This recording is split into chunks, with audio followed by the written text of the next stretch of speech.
Okay. I'm assuming you watched the two videos or one and a half, whatever it is, that I linked to the other day. So we're going to pick up. I know I said we pick up in chapter 3, but I'm going to pick up in chapter 4 since the second video did cover chapter 3. In Of Herbs and Stewed Rabbit, this is probably about halfway through it. Yeah. On 657 in my book. So they've made their way to the area of Middle Earth called Ithilien. It's a little bit south of, it's still part of Gondor. It's in the very southern reaches of Gondor. It's south of Minas Tirith. So Minas Tirith is up here. Osgiliath is over here. The Black Gate is over here. The Dead Marshes are down through this area. Ithilien is a heavily wooded, forested area. Mordor is directly to its east, directly to its west. Several miles away is the ocean. And on 657, the preceding couple pages, Sam noticed something about Frodo. He's very thin. He's lean. He's lost a lot of weight. He looks kind of haggard. And he remembers what Frodo looked like at the beginning of the story. Frodo was not lean and haggard. He was fat.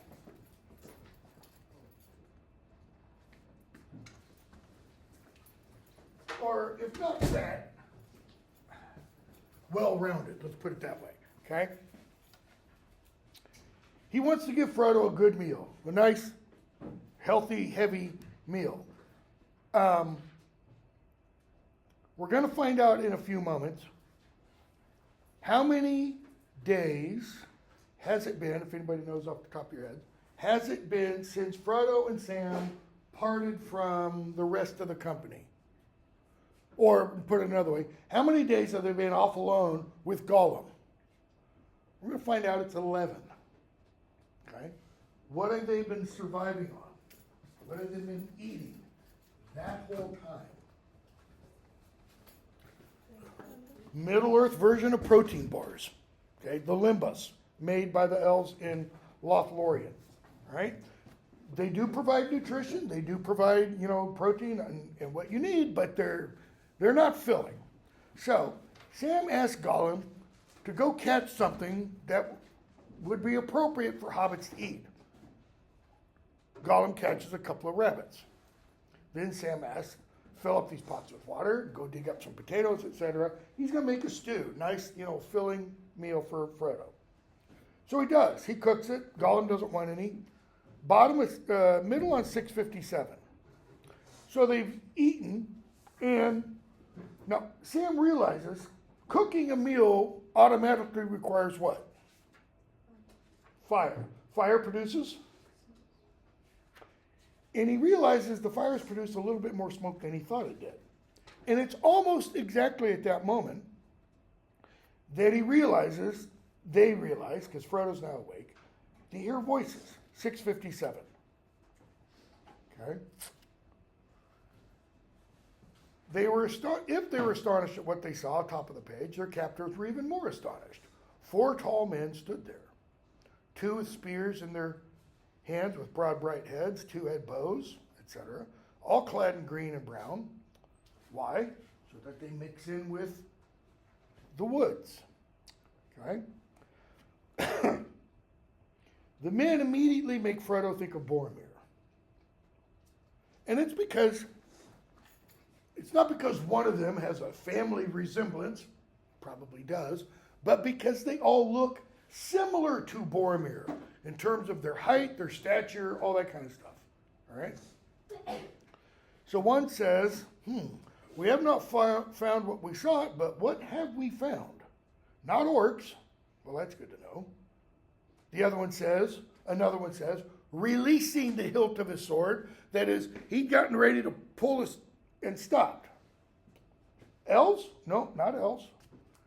Elves do not walk in Ithilien in these days. And elves are wondrous fair to look upon. Meaning, these aren't. Sam says, meaning we're not, I take you. that's kind of a similar, almost a parallel to Frodo talking to Strider back at the Prancing Pony. Frodo says what about Strider? You seem foul, but feel fair. That is, outwardly, you're not that much to look at. But I sense that there's good there. Sam's just been told, Sam and Frodo have just been told, ain't nothing like elves. Okay, by saying that, it's like they're almost the opposite. They're not nice to look at. Okay? So, Sam says, and when you're done talking about what we are, maybe you can explain who you are and why you can't let two tired travelers rest. The tall green man, that is the one who's said they're not elves, says, I'm Faramir, captain of Gondor. But there are no travelers in this land. Okay, you say you're just a traveler. What does it mean? We're on a vacation. You know, we've gone backpacking, so to speak. The only people who are in this land, he says, are the servants of the Dark Tower or of the White. Do we know at this point what the White Tower is? Have we heard it described? Have we heard it mentioned? If I remember correctly, it is mentioned once in the Council of Elrond, but they were there, but they probably wouldn't have picked up on it, okay? Frodo, we're neither. We don't serve the Dark Tower, that one's pretty clear, nor the White. Okay? And we are travelers. Then why are you here and what is your errand? Two things. What are you doing here and what is your purpose? Why are you here? Okay? And where's the third? So they know about Gollum, right? They keep talking, and Frodo says, 658, very top. There were 7 companions that we had. So they are 2 plus 7, 9. 1 we lost at Moria. Others we left at Parthgale and above Rowrose. Okay, that's at the breaking of the fellowship. 2 of my kin, that is 2 more like us. A dwarf, an elf, 2 men. Now, if he didn't say anything else, that would probably be enough to make Faramir and the 3 other men kind of go, what? Why? An elf and a dwarf walking in company together with 4 midgets and 2 men? Notice the one that fell in Moria is not described. Okay? The men were Aragorn and Boromir, who said that he came out of Minas Tirith, a city in the south. Why does Frodo say a city? Why doesn't he say the city? There are other cities. And what is meant in the south? It means in the south of Middle Earth, or in the south of the area I'm familiar with, kind of. Because there is Far Harad, which is way far south, and we don't hear anything else about it. Osgiliath is another city. It's not a big one. What kind of city is Minas Tirith? It's like DC. It's the capital of Gondor. He should say the city in the south. But they don't pay any attention to that. Boromir, son of the Lord Denethor? Are we talking about the same Boromir? Boromir was High Warden of the White Tower. He was our captain. Sorely do we miss him. So who are you? Frodo asks. Notice he doesn't answer. He doesn't give names.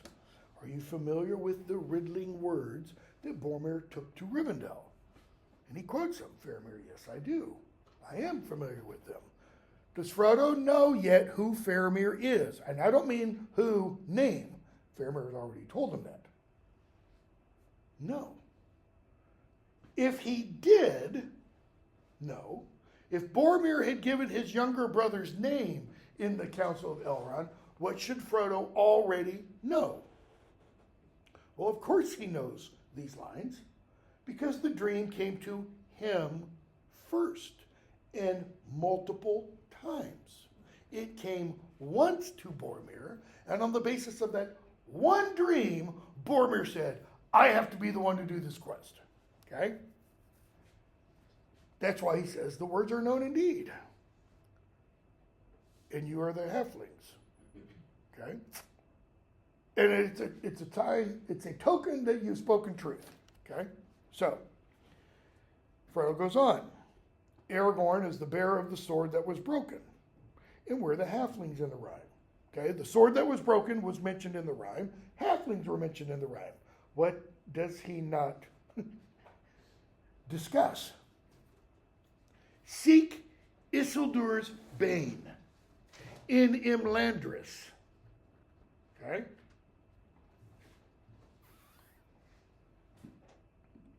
And that's why Faramir asked, what is Isildur's bane? That's the whole point of the poem. That's it. Next question. We must learn more of this. He says, but not now. He says, now we have to fight. Okay? And to get prepared, there's an ambush. Page bottom of 660, top of 661. Sam, eager to see some of this skirmish, we're told, climbs a little way up into one of the larger bay trees. All right? To get a view, a perspective. And he sees has a glimpse of swarthy men in red running down the slope some way off with green-clad warriors chasing them. The swarthy men in red are Southrons, or Southrons if you want to pronounce it that way, men from the far south who are now fighting up in Gondor, Ithilien at least. And one man falls crashing through the slender trees nearly on top of them. So he comes over this ridge. Sam's in a tree, but low down. I was trying to figure out how this made sense in the first class, and I think I've arrived at it. And the guy comes crashing over and nearly lands on Sam, who's down low in a tree, because keep in mind, Sam's only this tall. Anyways, the guy nearly falls on him, and we're told. He came to rest in the fern a few feet away, face downward, green arrow feathers sticking from his neck below a golden collar. Okay? Face down. He's been shot in the neck with arrows. He has a gold collar. What's meant by collar? Is this like dog collar? No. Not like a necklace, though. This is probably woven or braided gold that can be opened and closed, and it's a sign of respect and authority. This would be something given to this man, unless he was the leader, given to this man by his leader, his captain, his lord, so to speak, as an indication of this is a mighty warrior. All right? His scarlet robes were tattered. Why? He's been in a lot of battles. Could also be because he's far away from home. His corslet of overlapping brazen plates was rent and hewn. Again, he's survived a lot of battles. His black plaits of hair braided with gold. Another indication of high status. All right? Were drenched with blood. His brown hand still clutched the hilt of a broken sword. It was Sam's first view of a battle of men against men. He did not like it much. Now, a lot of Tolkien scholars, and thoroughly with him, total agreement here, think this is an element of Tolkien's personal history coming out. But not coming out like accidentally. This is something Tolkien wants his readers to understand. This is important for him. Sam was glad he could not see the dead man's face. And he thinks, he wonders, what the man's name was and where he came from, and if he was really evil of heart, or what lies or threats had led him on the long march from his home. heard a knock on the door. And if he would not really have rather have stayed there in peace. What has Sam just done to this quote-unquote enemy? Humanized him? He's not just an enemy. What did Frodo say about Gollum? He is just an enemy and deserves death. He is only an enemy. Okay? How does this humanize him? What does Sam start to do regarding the thoughts, the aspirations, the motivations of this dead warrior?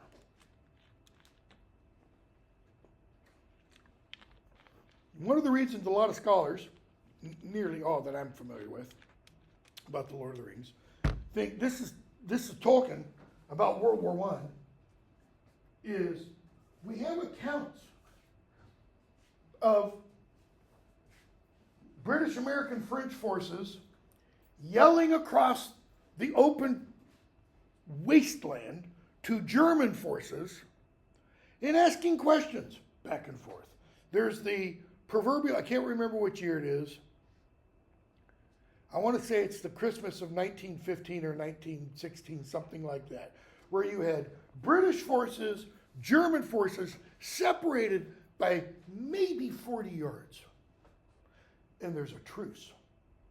Not a truce from on high, not a truce from Whitehall in Berlin. The truce there on the battlefield. It's Christmas Eve. They're not going to shoot at each other. And I think it's the Germans start singing Silent Night in German. And the Brits join in. There is like this temporary peace, which makes the Brits start to wonder, are they really evil? Do they really want to conquer us? Or are those poor slobs just like us? Are they just doing what they've been told to do? Look at what Sam thinks again. 1, he wonders what his name was. Why is that first? Because if he has a name, he's a person. He's not an it. He's not something that can just be slaughtered. 2, where he came from. That is, he's got a home. 3, if he's really evil of heart. What does that mean? Evil of heart. Intending malice. Intending evil to others.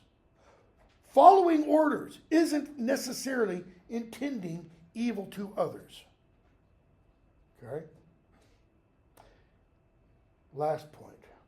And if he would not really rather have stayed there in peace, was he lied to? Was he threatened? Was his family threatened? You know, the war in Ukraine, Russia right now is so bad. The Ukrainian authorities are going into towns and kidnapping men to fight who don't want to fight. Okay? Russia's been doing it also. All in a flash of thought. And that was quickly driven from Sam's mind. He doesn't need to think about it longer. He's already done what needs to be done for the reader. For the reader to immediately go. Okay, keep in mind, this volume is published in early mid 55. Less than 10 years. And there are probably readers going, were all the Germans I fought Nazis? We use the word Nazi today. It has no meaning anymore. It literally has no meaning. All Nazi means today is someone who disagrees with me. Nazi, you know. Were all the Germans fighting Nazis? No. No. The Nazis were those in high power. Just like in China today. China has how many billion people? Anybody know? It's like 1.4 billion. You know how many of those 1.4 billion are communist? 100 million. It's the ruling power. Okay?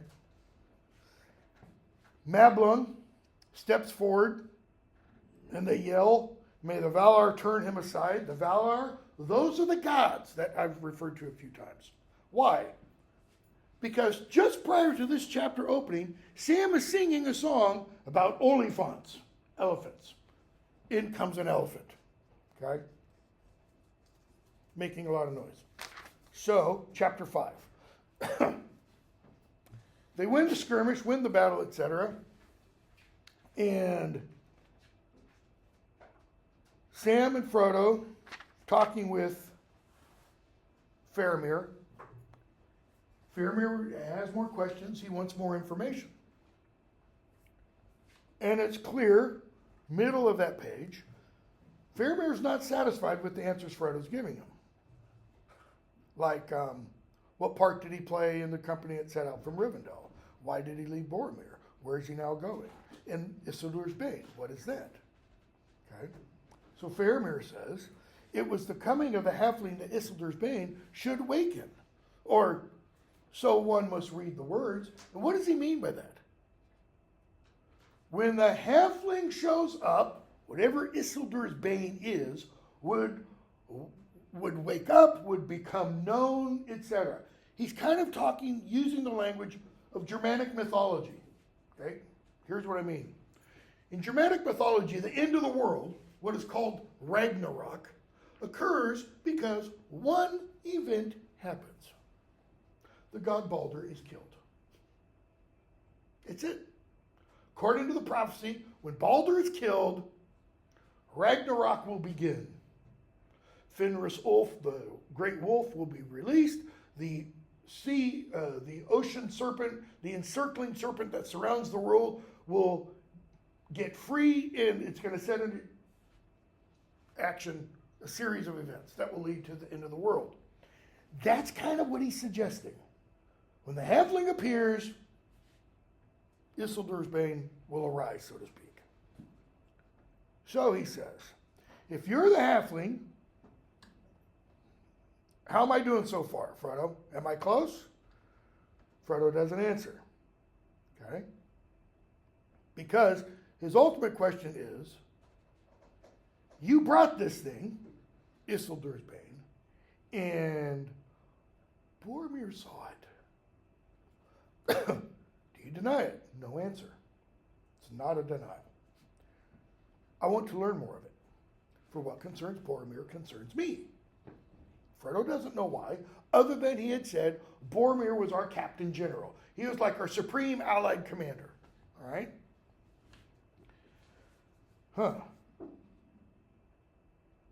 Had you this thing in keeping? You say it's hidden. Not because you choose to hide it. Frodo, no, not because I choose. It doesn't belong to me. It doesn't belong to anyone. If it did belong to anyone, it belonged to Aragorn, son of Arathorn. Why him? Why not Boromir? Like, who's this Aragorn? And he says, because Aragorn is descended from Isildur, Elendil's son. See, Faramir mentioned Elendil because he founded the city of Gondor, the city of Minas Tirith. Well, I can up you one, Frodo's essentially saying. Aragorn is the descendant of that Elendil. Faramir is related, okay, but not a descendant. He's like a long-lost nephew or cousin. And the men standing around hear this. The sword that was broken returned. The sword of Elendil come to Gondor. What are they thinking? We've got it made. We'll win this battle. War, if you want. Faramir, maybe. What's he want? I need proof. Anybody can say the sword that was broken is returned. I mean, you can pull out a sword and go, look, this is the sword that was broken. What's the proof? Boromir was satisfied of the claim. Boromir never said, I don't trust you. Okay? So they keep talking back and forth. And let's see.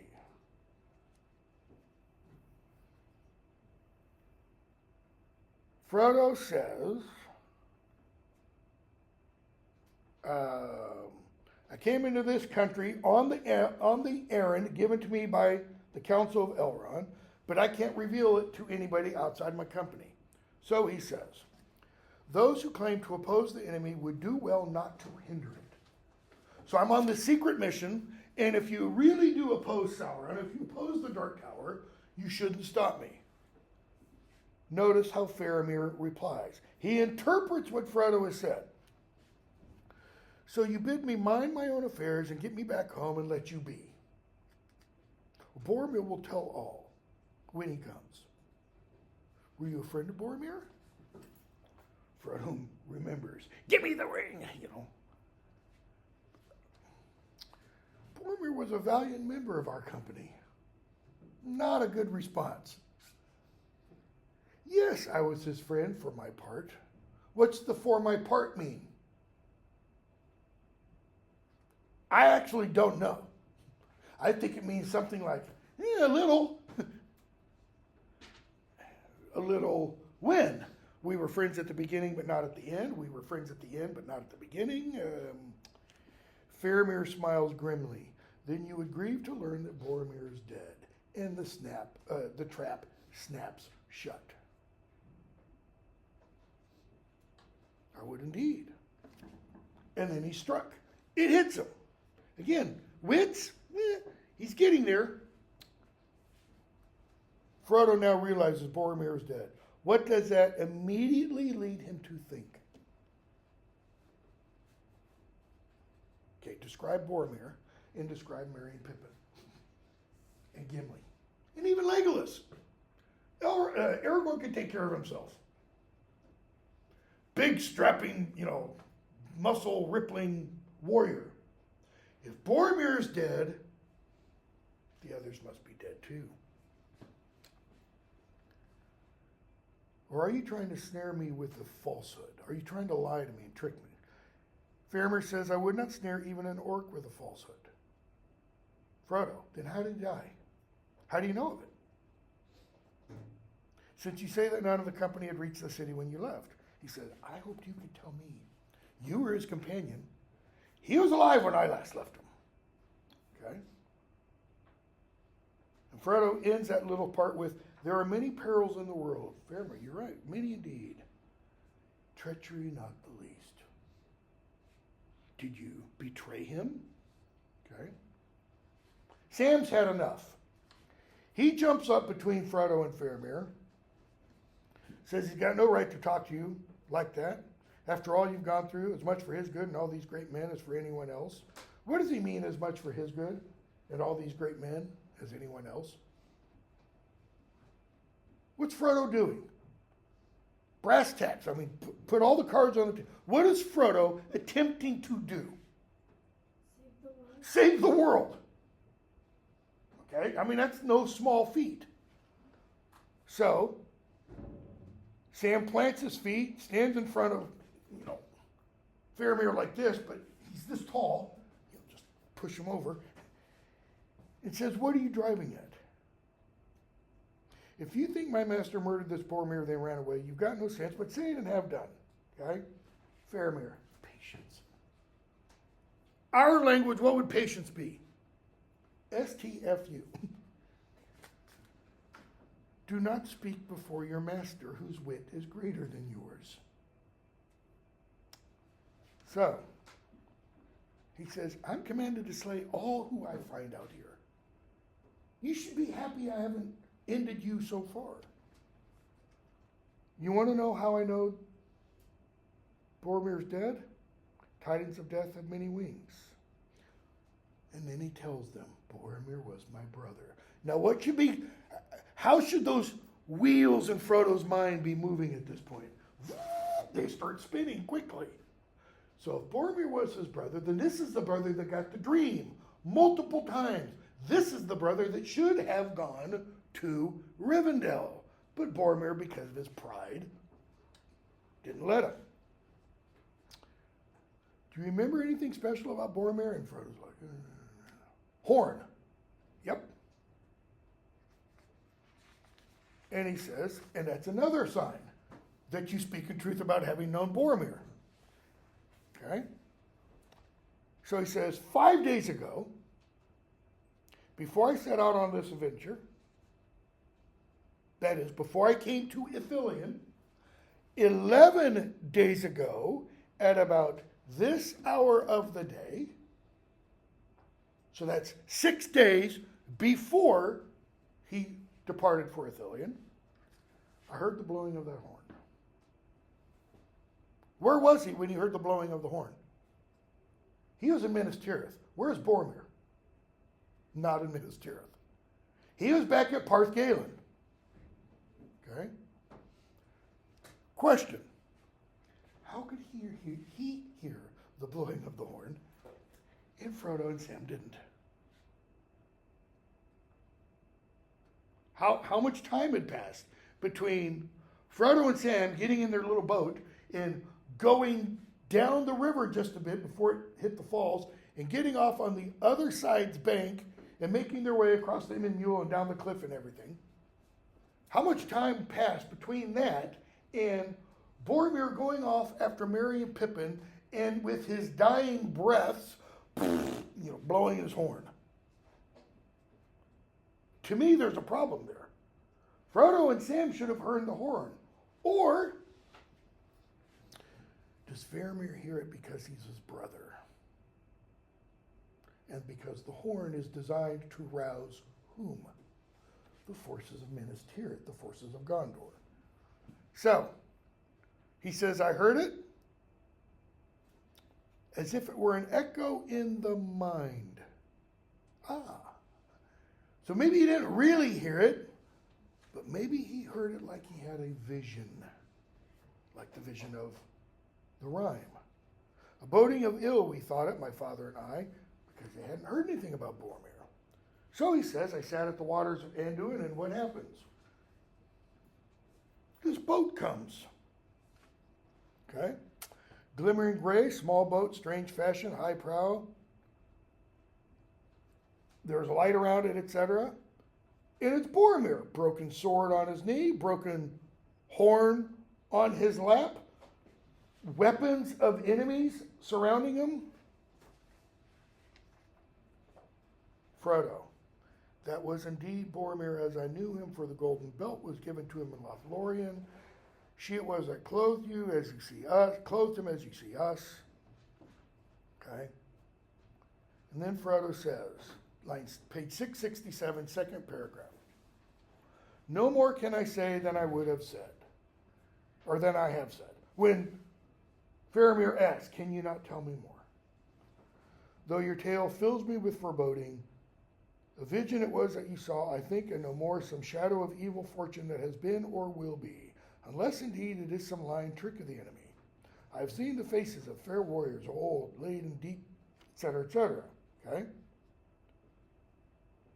Faramir, can't be that. His works, Sauron's, fill the heart with loathing. He says, my heart was filled with grief and pity. Grief? Why? My brother's dead. Pity? He shouldn't be dead. Pity was, it was a pity that Boromir went. Okay? So, skip a bunch more. 668 at the top. You can tell me nothing of the cleaving of his horn? Nope, didn't know anything about it.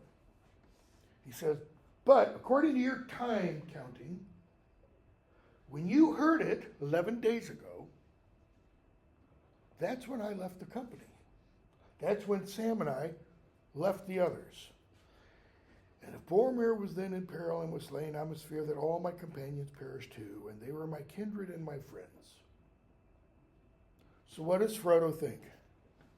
He and Sam are the only ones left. That's why he says, will you not put aside your doubt of me and let me go? I am weary, full of grief, and afraid. Why weary, full of grief, and afraid? What are those opposites of? Strength, heart, and wits.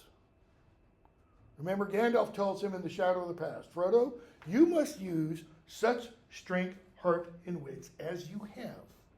Well, he has. Now, when he thinks all of his friends are dead, what's he left with if he doesn't have any strength, he doesn't have any heart, and he doesn't have any wits? Despair.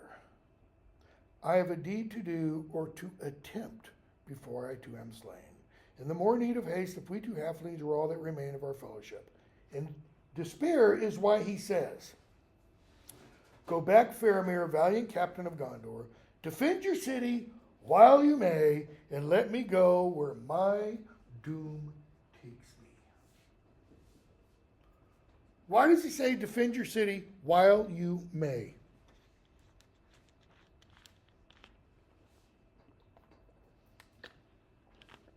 Because you won't be able to forever. Eventually, what's going to happen? Sauron will win. Evil will overcome. And I've got to go off to my doom. How's he using doom? The exact same way Boromir did in interpreting the word doom back in the Council of Elrond. Destruction. And let my destruction take me.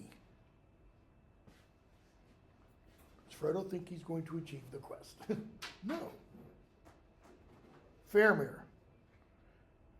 I don't get any comfort out of this talk either, Frodo, This isn't cheering me up. He says, but you draw from it more dread than need be. What does he mean? And what did I mean by the three things, strength, heart, wits, being countered by the weary, full of grief, and afraid? What should Frodo know based on what Faramir has told him? If your friends were all slaughtered, who put Boromir in the boat? Who put his broken sword in his lap? Who put his broken horn in his lap? Who put all the weaponry of the dead enemies at his feet? Somebody lived. Okay? He says, but whatever happened to you on the North March, I doubt no longer. If hard days have made me any judge of men's faces, then I may make a guess at halflings. He says, there's something strange about you. Can't quite know what it is. He says, and I should take you back to my father at Minas Tirith. But he doesn't. Why? Does he tell us? I should take you there to Minas Tirith, there to Denethor, and my life will justly be forfeit if I now choose a course that proves ill for my city. So I won't decide right now. He's going to decide in a few days. What does he decide?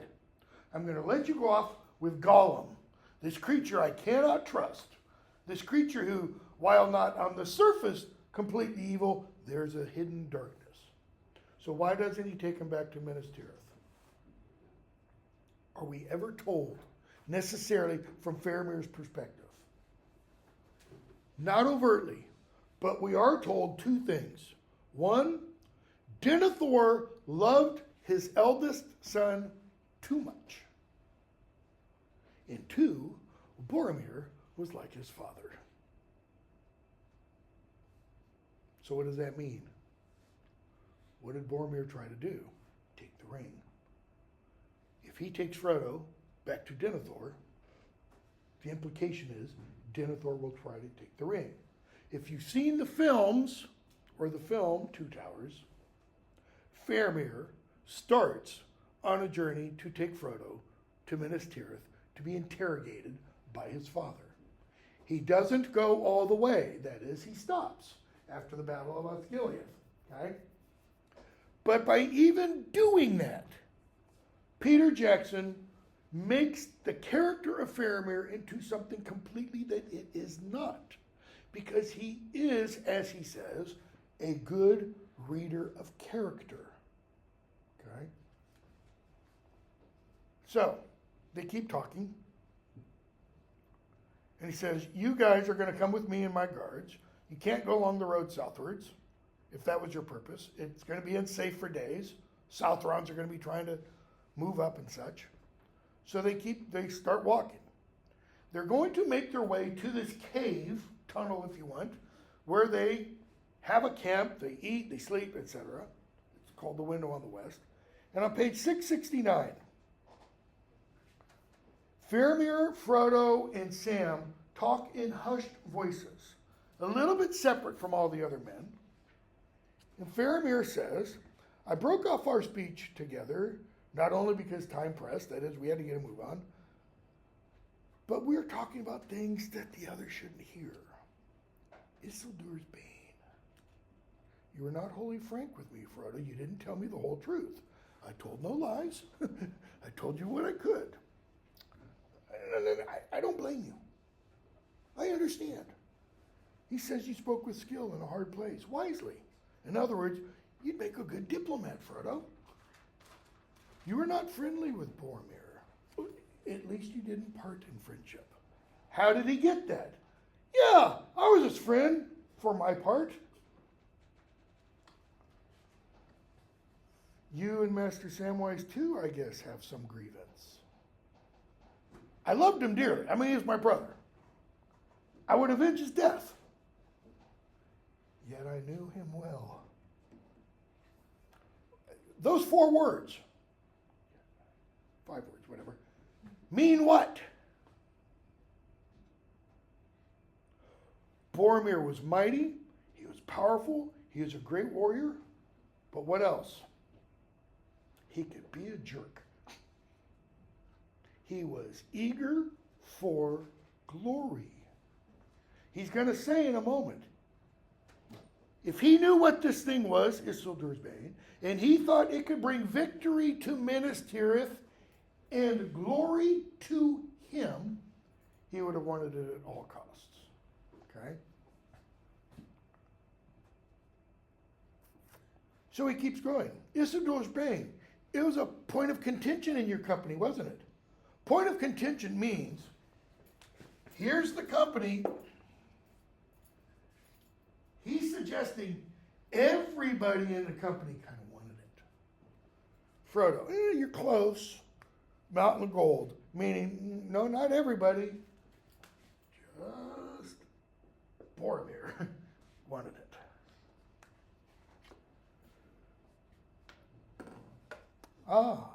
So your trouble was with Boromir alone. He wished this thing brought to Minas Tirith. He goes, okay, I get it. So they keep talking. He tells them stories about Boromir. He says, but I stray. We of the House of Denethor, he says, we know much ancient lore by long tradition. Ancient lore. We pass down history through tales. All right? He mentions the books and everything they have in their libraries, and then he mentions a great pilgrim. Who? What's his name? He said, we called him Mithrandir, all kinds of names, and he says, and in the north he goes by Gandalf. Frodo, oh yeah, he's the one who died in Moria. Frodo's just bringing all kinds of great news, isn't he? Okay. 671. This Mithrandir, Gandalf, top of the page, was, I now guess, more than a lord master. He thought Gandalf was what? A great teller of tales. He knew all the history. What do they think Gandalf is way up in the north in the Shire? He does fireworks. In other words, it's like Gandalf is known for different things according to the part of the world he's in. Okay? He is a great mover of the deeds that are done in our time. What does that imply? It's like Gandalf says, I'm sorry, I need to move you from this table to this table. Why? Because something's going to happen to this table in a moment. And this is for your protection. And I need to move you over here. How does he do that? Does he go, make the person do something? No. He goes and he discusses and he tells tales. He implies and suggests. does he tell Frodo, you must take the ring and go to Mount Doom and destroy it? You have no other choice. Nope. He tells him the ring needs to be destroyed, and the only way it can be destroyed is by doing this. And it's Frodo who says, I'll do it, Mr. Gandalf. Or rather, she'll do it. Have somebody else. So, after that point, they start whispering. Okay? And he's still talking about Isildur's Bane. What in truth this thing is, I cannot yet guess, but some heirloom of power and peril it must be. Some fell weapon. Fell. Fell means dangerous. Not dangerous like a sword. Dangerous like there's evil inherent in it. If it were a thing that gave advantage in battle, I can well believe that Boromir, this is what I talked about earlier, the proud and fearless, often rash, ever anxious for the victory of Minas Tirith, and his glory therein. So what is it he's ever eager for? Is it for the victory of Minas Tirith, or is it for his own glory? The two get mixed. So, I should have been chosen by my father and the elders, but he put himself forward as being the older and the hardier. Notice, both true. I mean, you can't debate the being the eldest son. He was born first. The hardier, Faramir is saying, yeah, use language we would use today. Boromir was more of a man than Faramir is. Better warrior, better fighter, stronger, more capable. Faramir is saying, true, true, true. And he would not be stayed. That is, he couldn't be stopped from taking the journey north. But fear no more, I would not take this thing, Isildur's Bane, whatever it is, if it lay by the highway. That is, if I was walking down the road and I saw it down there and it had a flashing yellow light that said, Isildur's Bane, fell weapon, will destroy your enemies. He says he wouldn't stoop to pick it up. Not were Minas Tirith falling in ruin, and I alone could save her. So, thus, by this means, using the weapon of the Dark Lord for her good and my glory. Why? Why won't he? I do not wish for such triumphs. What kind of triumph would it be? Familiar with the phrase a Pyrrhic victory? It comes from the wars between Rome and Carthage in the 3rd century BC, 4th century, I can't remember the exact dates. Well, one of those victories was achieved by a guy named Pyrrhus, if I remember correctly. He won the battle, but lost the war. That is, thought he'd won something great. It was a hollow victory because the enemy ended up destroying him. He's saying, I don't want that, because he's acknowledging using Sauron's power to destroy Sauron and to preserve, more importantly, Minas Tirith is going to do what to Minas Tirith? The rot will start from within. Okay? Frodo, neither did the council want to use the ring, neither do I. I would have nothing to do with such matters. And he says, okay, I get it. And then he goes on and says what he wants. I didn't say this to my first class. What does he want? He says he wants to see the white tree again in the courts of Minas Tirith. The white tree, this is important. Should have mentioned it with my first class. The white tree is the living signal, the living symbol that the house of Elendil has returned to Minas Tirith. And what that means is he wants the king to return. He wants the line of Elendil to sit on the throne. What does that really mean? I want your friend Aragorn to become king. What will that mean for him as future steward of Gondor? He won't have any power. What power does J.D. Vance have? Literally, what power does the Constitution grant any, every, all vice president? Zip. Zip. Yeah, okay. They get to break ties in the Senate. Woohoo! Big deal. What power? Can he declare war? No. President can't even do that. Only Congress can do that. What power? He has none. What is his whole purpose? His purpose is like all of these little tabs. These are placeholders. These tell me, important spot. The vice president is a placeholder. For what purpose? If I lose my place, the president, the vice president, steps in. That's it. That is it. Okay? A steward only has authority/power when the one that the steward represents or stands in for is gone or missing or absent. Okay? So,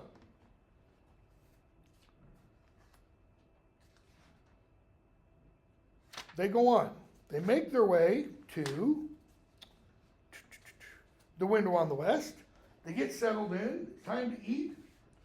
They sit down, but before they eat, they stand up. I'm assuming this is west for a moment. And they turn and face west. And they look off towards the west for a moment of silence, we're told. Page 676. It's one of the oddest things in The Lord of the Rings. Faramir signed to Frodo, get up, face this way, be quiet. To Frodo and Sam that they should do likewise. And then he says, as they sit down, that is, the moment of silence is over, so we always do. We look towards Numenor that was. Numenor, also called Western Nessa. Nessa means land, the western land. That's where Elendil and Isildur come from, ultimately. Okay? These are descendants of Beren to some extent. He says, we look to Numenor, that was, and beyond to Elven home that is, Valinor. You know, when the elves were first awakened and they left Middle-earth and they went off to Valinor and then they did bad, almost said a bad word, they did bad stuff there and some of them came back. Okay? And it's also where the gods live. To Elven home that is, and to that which is beyond Elven home and will ever be. That is the new land of the gods. Why? Because you can't get to the gods now anywhere on earth. You've got to leave earth to go to where the gods are. You can get to Valinor. We're going to hear it alluded to at the end of the novel, at what are called the Grey Havens. Okay? You don't have any custom like this? Frodo, not really. We just, we bow to our person who's hosting us and we bow to them after we eat. What is this? What is a moment of silence? Sporting event, graduation? Let's all have a moment of silence. What is that replacing? Put it that way. A prayer. This is a prayer. How do we know? Because what he says they are looking to. Moment of silence in Murphy Center is not a prayer. It's let's act like we're pious and devotional and something, but let's just be quiet for a few seconds. Believe me, you go to graduation, there will not be total silence. There's going to be some idiot making some noise somewhere. I've been to too many graduations to experience it. So, it is the only, in the entire novel, instance of any kind of religious observance. And that's what it's a kind of a religious observance. Other than, big exception here. Other than when someone yells or prays or cries out, El Berith Gilthoniel, and then they say those about 7 or 8 lines of a poem. That is a cry to the Queen of the Gods. It's part of Tolkien's Catholicism. Hail Mary, full of grace. It's the Elvish version of that, essentially. Okay? So, we're going to skip a bunch. 680, 681. Frodo and Sam have talked about Lothlorien, they've talked about Galadriel, and Sam's talking about, the peril of Lothlorien because Faramir said she must be perilously fair. And Sam says, I don't know about perilous. Okay? Seems to me those who find peril bring it with them. Now, and he catches himself. Go ahead, say it. Boromir, you would say he brought his peril with him? And Sam fesses up, yep. And he's essentially at this point, figuratively at least, fat, dumb, and happy. Why? He's had food, he's had booze, that's the drink they gave him, and he's safe, and his tongue's a little loose. And what does he say? From the moment he first saw it, he wanted the enemy's ring. And in front of it, Sam, it's on the Ingray in front of Aramir Fey, They jump up together, back to back, swords out. Why? Because Faramir, says, that's the answer to all the riddles. The One Ring. Notice what this tells us about Faramir. He knows the verse. One ring to rule them all, and in the darkness bind them. One ring to bring them all, Boromir didn't know it. Okay? He goes, Boromir tried to take it by force, and you escaped, and you ran all the way to me. And I have you, 2 halflings, and a host of men at my call, and the ring of rings, a pretty stroke of fortune, a chance for Faramir, captain of Gondor, to show his quality. And he stood up very tall and stern. Notice, when someone is tempted by the ring, in almost every instance that I can think of, I did this in class just on the fly today, my first class, they stand up. When Bilbo says, well, if you want my ring, why don't you come and take it? To Gandalf, Gandalf stands up. Why? That's a temptation. Okay? When Frodo offers it to Gandalf, Gandalf, you are wise and strong and powerful. Won't you take the ring? Gandalf stands up. It's a temptation. He stands up to jump back. Okay? Where's the next one? Lothlorien, Mirror of Galadriel. Lady, you are wise and beautiful and strong. Will you not take the ring? She's already standing up. And she says, here you offer me the thing I have sought all these years. Okay? He stands up. Alas, for Boromir, just before that. But Faramir sat down again in his chair and began to laugh quietly. Why does he laugh? Interesting point. Why does he laugh? And it's quietly. But then he gets all stern or grave again. I think he's laughing at the tempter, at the temptation. Like, you stupid idiot. You can't fool me. Why? Now he puts words. Alas for Boromir, it was too sore a trial. How you have increased my sorrow, you 2 strange wanderers. But you are less judges of men than I of halflings. What does he mean? We are truth speakers, we men of Gondor. We both seldom and then perform or die in the attempt. Not if I found it in the highway would I take it, I said. He said, even if I were such a man as to desire this thing, I would have taken those words as a vow. Now, 2025 America is not, whatever date this is, Middle Earth. What do I mean by that? My opinion, could be entirely wrong, sorry to offend somebody. Not really, but I'll say that. We don't take vows, very importantly. We don't take vows solemnly, like vowing to do something. It's like, well, I'm just going to change my mind. No. No. When Tolkien is writing this, and in Tolkien's mindset, a vow is something you die defending. Okay? That's why he says, I uttered this as a vow, and I would be held by those words. I am not such a man as what? Not as one who breaks a vow, but I am not such a man as desires this thing, or I am wise enough to know that there are some perils from which a man must flee. That is why, in the two instances when Gandalf is tempted by the ring, what does he do? He backs away. It's like if you're an alcoholic. If you're an alcoholic, does it make sense, and you walk home from work, does it make sense to walk by the open door of the favorite bar that you used to get drunk in every day? No. Because that's a temptation. So you take a different way around. Sit at peace, Sam. Be comforted.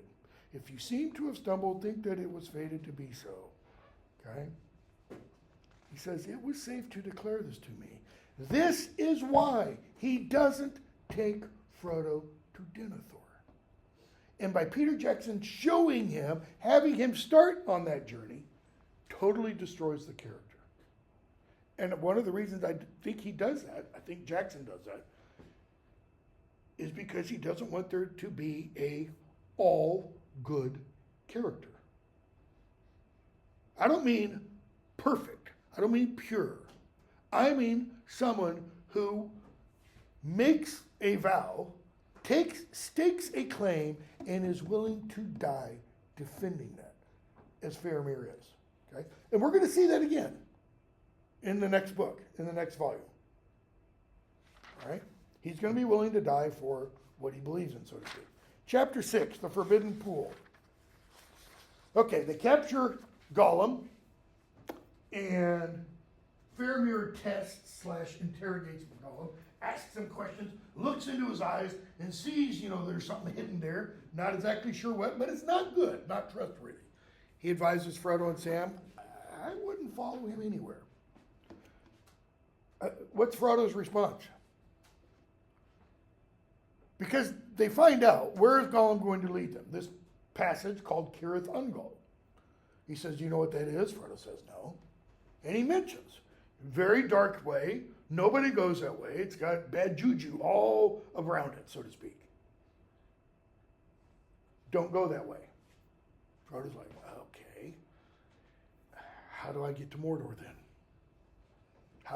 I've got to destroy the ring or die trying. How else? I can't go to the Black Gate. We tried that one. Heavily armed, heavily protected. Modern language, I kind of think CCTV cameras everywhere, 691.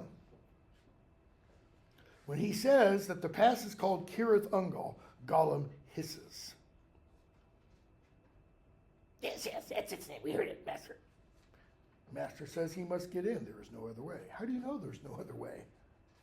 Faramir asks. Who has explored all the confines of that dark realm? How does Gollum know about the pass of Cirith Ungol? He's been through it. He's been through it. How? When? When he escaped. When Sauron let him leave. Does Gollum think Sauron let him leave? In Gollum's mind, no, he escaped. Okay? That is also where he met, when he met whom? She. Back on the chapter, The Black Gate is Closed. It's in that lecture that I sent the other day, where Sam wakes up and he sees Frodo has rolled to the bottom of this like a little hill, and Gollum's down there talking back and forth between Gollum and Smeagol, and they're talking about taking them, Frodo and Sam, to her. Smeagol wants to take them to her, and Gollum's like, no, not her. Yes, she'll eat them and we'll get the bits after. After what? after she either craps them out or spits out the bones and such, they'll get what? Okay? Sam, over here, but he has no idea what Gollum is talking about, or Smeagol at that point. Okay? So, they go off on their journey, and we get chapter 7, Journey to the Crossroads. Very end of the chapter, last page. So, Mordor's over here, the Black Gate's up here, they tried that, and then they went through the Passage of the Dead Marshes, the Field of Daggerland, where the battle was fought thousands of years ago. They make their way to Ithilien, they get captured by Faramir and such. Now they're going to get on this road and they head towards the Tower of Cirith Ungol. And before they get to the entrance to that, there's a crossroad. So you have this road heading east-west and one heading north-south. At that point, there's a statue of a king, apparently, sitting on a throne. The head is missing, it's been knocked off. It's a very, very, very old statue. It's got all kinds of orc graffiti all over it. Your mother was a whatever, just everywhere. So we're told, as they are approaching this point, it's getting dark. Why? Clouds, that's what these are coming out of Mordor. It's the encroaching darkness. It is the natural world mimicking kind of the internal world of Frodo, right? So the darkness is becoming all-encompassing. The sun is here, and it's setting way off in the distance over the sea. But somehow, like miraculously, the sun's rays of light shine all the way from the horizon of the sea through and along this road till they hit this statue. Page 702, the middle paragraph long, the long middle paragraph. There far away, beyond sad Gondor, now overwhelmed in shade, the sun was sinking, finding at last the hymn of the great slow rolling pall of cloud, falling in an ominous fire towards the yet unsullied sea. So the sun has come from above the cloud to down below, and now it is just starting to sink into the sea. The brief glow fell upon a huge sitting figure, still and solemn as the great stone kings of Argonath. So this stone sculpture is lit up by these rays of sunlight. Its head was gone. It was fallen and over on the side. And suddenly, caught by the level beams, Frodo saw the old king's head lying away by the roadside. And I think what that means is, as the sun is set, those beams, so take for a moment, if the throne is something like this, and the guy's sitting up here and he doesn't have a head anymore, so he's just got arms and legs, and the head is put the head over here or something, it's like where the sun had been shining here, it's not anymore. The light's dropping. And now it's shining just on this head. What does Frodo see? Frodo saw the old king's head lying away by the roadside. He says, "Look, Sam, look, the king has got a crown again." Why? Not because of the eyes and the carved beard, but about the high stern forehead. There was a coronal, that's crown, of silver and gold. A trailing plant with flowers like small white stars had bound itself across the brows as if in reverence for the fallen king. And in the crevices of his stony hair, yellow stonecrop, another kind of flower, gleamed. So the light shines on the silver and gold. And he has a crown again. Meaning, the fallen king, the dead king, will return. What is this a little example of? It's a little eucatastrophe. Why? What does it mean? Look at Frodo's next words. They cannot conquer forever. It's a little gleam of light, or as Tolkien puts it, a glimpse of joy beyond the confines of this world. It doesn't deny discatastrophe. It doesn't deny we may all lose in this battle, but better to fight and lose than to just give up. Okay? How do I know? The sun dips, and what happens?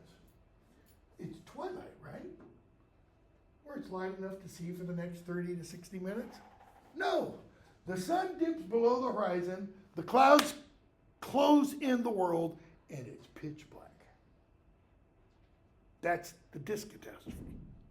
There's an element of joy, an element of hope, and then darkness. Okay? Chapter 8. They go up the stairs of Cirith Ungol. And they climb, and they climb, and they climb, and they climb, and they climb, and they climb, and they climb. They take a break. Okay? Page 711.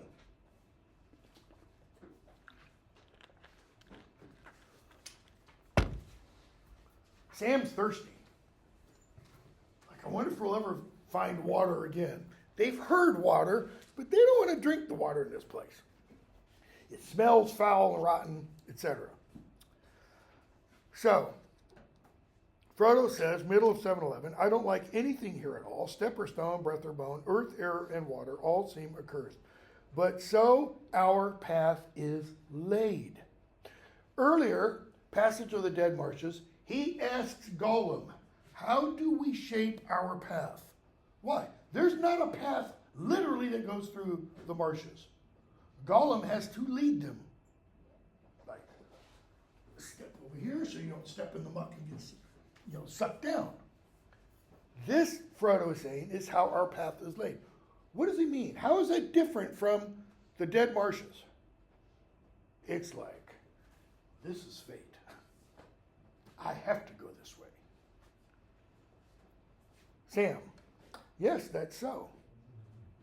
And we shouldn't be here at all if we'd known more about it before we started.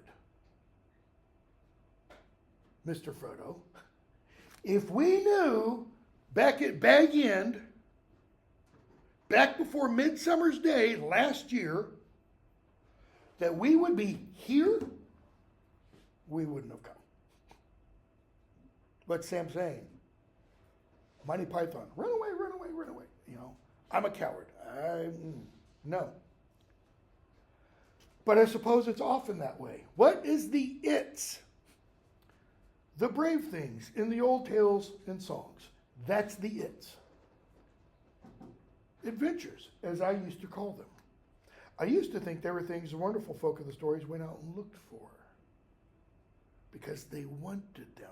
Because they were exciting and life was a bit dull. A kind of a sport, as you might say. If you remember, if you read the prologue, hobbits don't want adventure. They don't want excitement. They want to just eat and drink and smoke all day long and have kids. For some of us, we kind of think, sounds like a pretty good life. But that's not what you get to do. So he goes on. But that's not the way of it with the tales that really mattered or the ones that stay in the mind. What is Sam talking about? What's he equating these tales with? Their lives. Go back to Aragorn with the Riders of Rohan. One of the riders interrupts Aragorn and Éomer and says something about walking trees. Do we live in legends or under the sun on the green earth? Anybody remember Aragorn's response? A man may do both. Why? Because the legends are about our actions now. Where? On the green earth. That's not the way of it with the tales that really mattered, or the ones that stay in the mind. Folks seem to have been just landed in them usually. Their paths were laid that way, as you put it. In other words, they didn't wake up one day and say, I'm going to go have a great adventure. The great adventure, what? Was at their door when they opened it. There's a song in The Hobbit. The road goes ever on. And it implies the road is what? The road is the road of adventure. And it lies right outside your front door. All you have to do is take that first step. He goes on. We hear about those as just went on, and not all to a good end, mind you. At least not to what folk inside a story and not outside it call a good end. You know, here's what Sam says is a good end. Coming home, finding things all right, though not quite the same. Like old Mr. Bilbo. When Bilbo came home from his journey with the dwarves, his home was still there.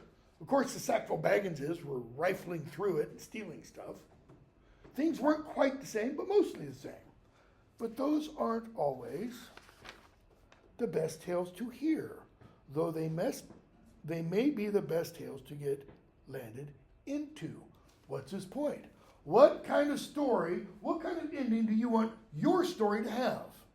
And they lived happily ever after. The Disney version. But Sam says, while those are the kind of tales you want to be in, what are the kinds of tales you want to hear? And then he wonders, what kind of tale we've fallen into? Are we going to get the happily ever after, Mr. Frodo? Frodo, I wonder, but I don't know. And that's the way of a real tale. None of us know how we're going to die, I don't think. Maybe one of you has a terminal illness and you haven't shared it publicly. God forbid. None of us know how we're going to die. Frodo and Sam's point is, and we don't want to know. Take anyone you're fond of. You may know or guess what kind of a tale it is, happy ending or sad ending, but you don't want the people in it don't know, and you don't want them to. What happens in the history of tales, when someone in a tale knows how they're going to end, what do they attempt to do? Sophocles' Oedipus the King is the greatest example of this. Oedipus, there's a prophecy about him before he's born. You're going to kill your father, sleep with your mother, and have children that are also your brothers and sisters. You, right? Parents get the prophecy. They don't kill him, either when he's born or through abortion. They let him live. He gets raised by foster parents, so to speak. He hears the prophecy. He loves his foster parents. He thinks they're his real parents. He doesn't want to kill his father. He really doesn't want to marry his mother and have sex with her and have children with her. So he runs away. And in running away, he kills his father on the crossroads. His father is the king of a city. When he's welcomed into the city, he's given the queen of the city as reward for solving the riddle of the Sphinx. He brings everything to happen that was fated to happen. Why? Because he heard how his life would come to an end. He heard what was fated. He brings that fate to happen. Sam.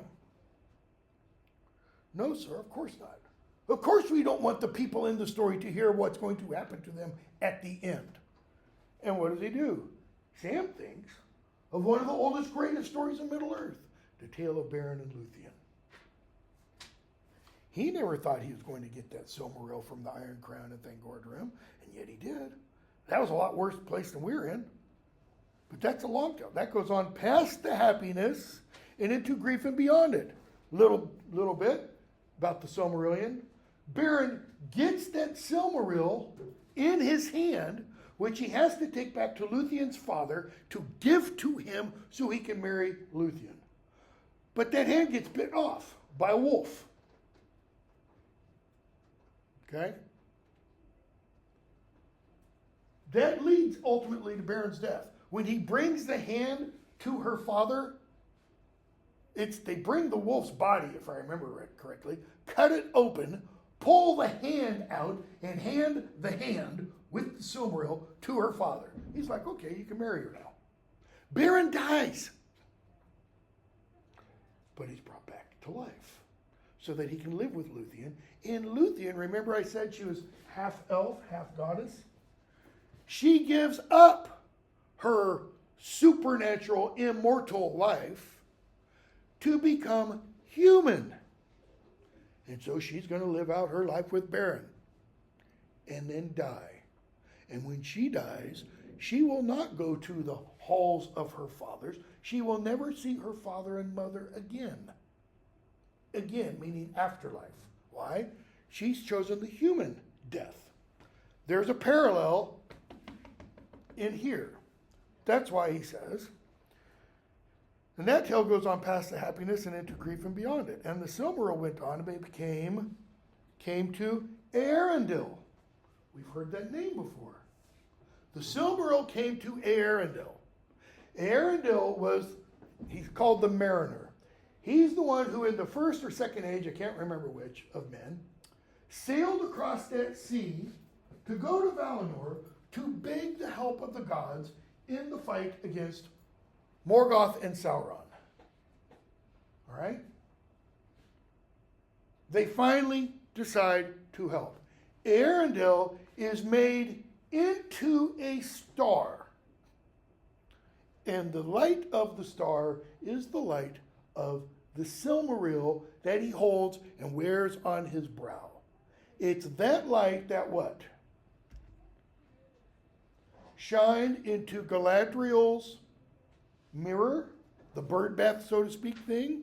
And it is that light that is in the phial around Frodo's neck. In other words, we've got the tale of Beren and Luthien with us, Mr. Frodo. I never thought of it. The light in the starglass that the lady gave you. We're in the same tale still. Don't the great tales never end? Frodo. So Sam's on a roll here. I mean, he's interpreting literature and stories, etc., and applying it to all the stuff Tolkien likes to do. Frodo. No, they never end his tales. Why? Because Tolkien thought, and this is expressed in the fairy story essay, all tales are related. All tales are tributaries of the one great tale, the gospel, the incarnation of Christ. They never end as tales, but the people in them come and go, what? When their parts ended. Our part will end later or sooner. We usually say sooner or later. Why? Sooner or later, death will come, right? What does that imply? Later. Not today. Not tomorrow. A long time from now. Frodo inverts that. Why? So you don't get the positive at the end. You get the positive at the beginning. Later or sooner. What is this telling us about Frodo?